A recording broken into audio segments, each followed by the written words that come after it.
السلام علیکم ویئرس، کیسے ہیں آپ لوگ سب؟ آئی ہوپ کہ آپ لوگ سب ٹھیک ہوں۔ آج کی میری ویڈیو کا ٹاپک ہے خاموشی تیرے لیے باعث عزت ہے۔ حضرت شیخ سعدی رحمۃ اللہ علیہ بیان کرتے ہیں کہ مصر کی ایک بستی میں ایک گودری پوش فقیر رہتا تھا اور وہ کسی سے کوئی بات نہ کرتا تھا۔ اس کی خاموشی دیکھ کر لوگوں کے لیے اس کی بزرگی کی دلیل بن گئی تھی اور وہ لوگ اسے اللہ عز و جل کا نیک بندہ جان کر ہر وقت پروانوں کی طرح اس کے گرد منڈلاتے رہتے تھے۔ اس شخص کی شامت اعمال دیکھے کہ ایک دن اس کے دل میں خیال ہے کہ یہ جو اتنی مخلوق میرے گرد جمع ہوتی ہے سب میرے صاحب کمال ہونے کی وجہ سے ہے اور مجھے چاہیے کہ میں ان سب پر اپنا کمال ظاہر کروں۔ اگر میں اس طرح خاموش رہا تو یہ لوگ کیسے جان سکیں گے کہ میں کتنا عالی مرتب بزرگ ہوں؟ یہ خیال آتے ہی اس شخص نے اپنی خاموشی توڑ دی اور آنے والے حقیقت مندوں سے گفتگو کرنا شروع کر دی۔ اگر وہ واقعی میں صاحب کمال ہوتا تو اس کی حکمت اور دانائی کی باتوں سے لوگوں کے دلوں میں اس کے لیے عقیدت زیادہ ہو جاتی، لیکن وہ جاہل تھا۔ اس لیے جب اس نے لوگوں سے الٹی سیدھی باتیں کی تو لوگ اسے متنفر ہونا شروع ہو گئے اور اس کے پاس آنا چھوڑ دیا اور لوگوں کی اس عقیدت ختم ہو گئی۔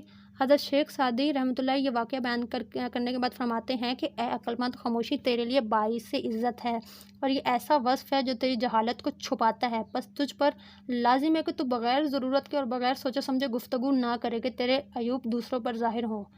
مقصود بیان۔ حضرت شیخ سعدی اس حکایت میں بیان کرتے ہیں کہ خاموشی بہت سی بلائیوں کی جڑ ہے اور داناؤں کا قول ہے کہ کم سونا، کم کھانا، کم بولنا بہت سی برائیوں کو روکتا ہے۔ جو انسان کم گو ہوتا ہے اس کی زبان غیبت، چغل خوری اور دیگر گمراہ کرنے والی باتوں سے محفوظ رہتی ہے۔